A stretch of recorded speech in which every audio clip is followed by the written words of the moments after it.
Hello दोस्तों, स्वागत है आपका मेरे YouTube चैनल पर। तो हम अपने चैनल पर सामान्य संपूर्ण ज्ञान YouTube चैनल पर सामान्य चीज़ें, असामान्य चीज़ें, ऐसी ज्ञान से रिलेटेड आपको वीडियोस लेकर आते रहते हैं। वो भी इसलिए गाइस, हमारा जैसे इतिहास, हमारे धार्मिक ग्रंथ, हमारे धर्म, सनातन धर्म के अनुसार जितने भी महान शासक, महान लोग और जितने भी ग्रंथ सनातन धर्म के अंदर हैं, उनका संपूर्ण ज्ञान जिस तरह से आज की दुनिया में, आज कलयुग के 5100-200 साल ही पूर्व हुए हैं, तो इस ज्ञान को जितने भी वर्षों से आज तक हमारे अंदर लोगों तक बचा है और लोगों तक इसका सही अनुमान पहुंचा है। कुछ को तो हमारे धार्मिक ग्रंथों के बारे में सही से पता भी नहीं, और कुछ लोगों को तो एक हमारा जो भी महान अखंड भारत का स्वप्न साकार करने वाले महान टीचर फिलोसफर चाणक्य नीति, इनके बारे में नाम भी, इनका इस शास्त्र का ज्ञान नाम तक भी नहीं शायद पता होगा। मैंने ऐसे भी लोग देखे जिन्हें चाणक्य का नाम तक नहीं पता, चाणक्य नीति, चाणक्य का नाम उन्हें अभी तक भी नहीं पता। परंतु लोग इस ग्रंथ को, ऐसे महान शासक, ऐसे महान लोगों को नाम जितनी जल्दी समाज और लोग भूलते जाएंगे, कलयुग का अंत समझ लें फिर उतना ही नज़दीक चला आता जा रहा है। कहा जाता है ऐसे भी भविष्यवाणियों में भी और ऐसे ग्रंथों में भी कि जैसे जैसे मानव के अंदर से मानवता, ईश्वर के प्रति प्रेम, भक्ति, स्नेह, ये सब चीज़ें ख़त्म होती चली जाएगी, तो समझ लेना मानव अपनी अंतिम चरम सीमा पर होगा। और अभी तो 5100-200 साल ही पूरे हुए हैं और अभी भी लोगों को तनिक भी भान नहीं है हमारे ग्रंथों का। पर सोशल मीडिया के अनुसार लोगों तक पहुंचाना आज की डेट में सरल हो गया है, क्योंकि लोग ज़्यादा सोशल मीडिया पे यूज करने लगे और देखना पसंद करते हैं।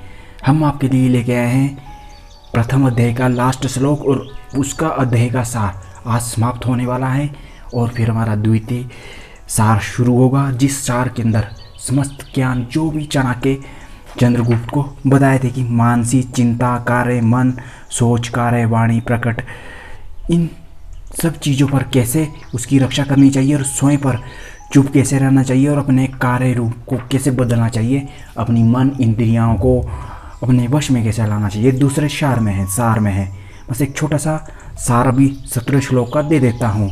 स्त्रियाणि द्विगुणः आहारे बुद्धिस्तास्मः चतुर्गुणः सहस षट्गुणः चैव कर्मो षट्गुणः उच्यते। पुरुष की अपेक्षा स्त्रियों के आहार अर्थात भोजन दुगुना होता है। बुद्धि चौगुनी, साहस 6 गुना और काम वासना 8 गुनी होती हैं। पुरुषों के अपेक्षा स्त्री को आहार। 17 श्लोक का समझ गए छोटे से इन वाक्यों का। आचार्य ने श्लोक द्वारा स्त्री को कोई विशेषताएं का उजागर किया है। स्त्री के ये ऐसे पक्ष है जिन पर सामान्य रूप से लोगों की दृष्टि नहीं जाती और लोग इस चीज़ को नहीं देखते। सामान्य दृष्टि, लोगों की दृष्टि इन चीज़ों पर जाती नहीं। ये आपने अपने आसपास के लोगों को देखा भी होगा।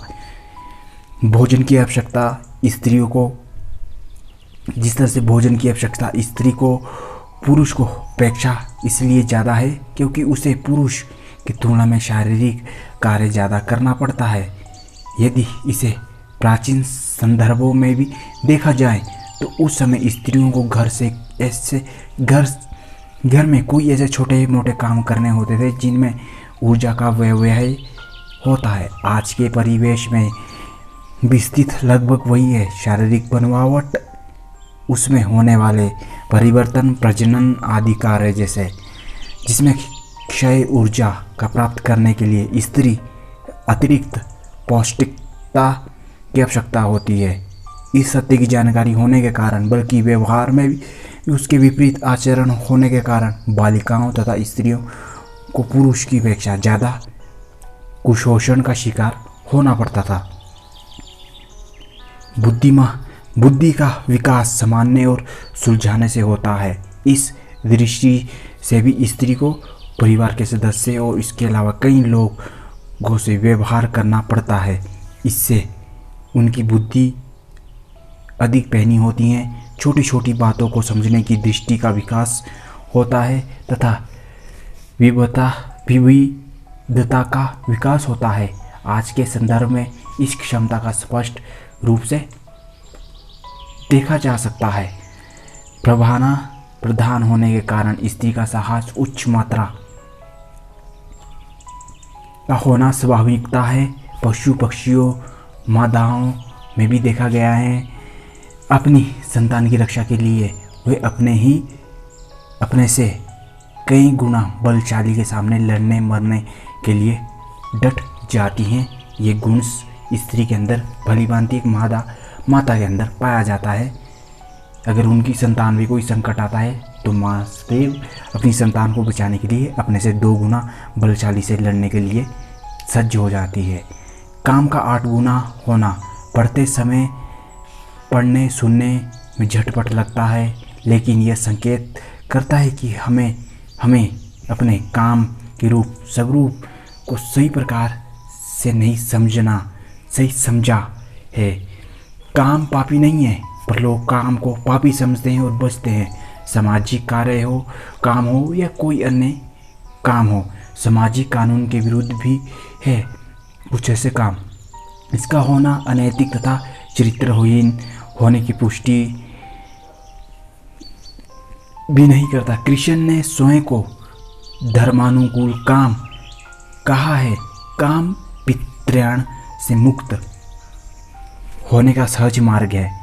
संतान उत्पन्न करने की ही कोई तीर्णा से मुक्त हो सकता है। स्त्री की कामिच्छा पुरुष से भिन्न होती हैं और वह श्री नहीं भावदशा महत्वपूर्ण है। स्त्री में होने वाले परिवर्तन भी इस मांग का समक्ष लाता है कि स्वाभाविकता रूप में, लेकिन स्त्री उसका परिष्कार कर देती है। जैसे पृथ्वी मेल को खाद बनाकर जीवन देती है, उसी तरह से समझने के लिए आवश्यक है कामशास्त्र का अध्ययन किया जाए। कुल मिलाकर इस श्लोक का सार चाणक्य ने स्त्री के स्वभाव की विशेषणा की है और आप समझ भी गए होंगे कि स्त्री की विशेषणा कैसे की जाए। धन्यवाद। वीडियो अच्छा लगा हो तो लाइक शेयर सब्सक्राइब ज़रूर करें।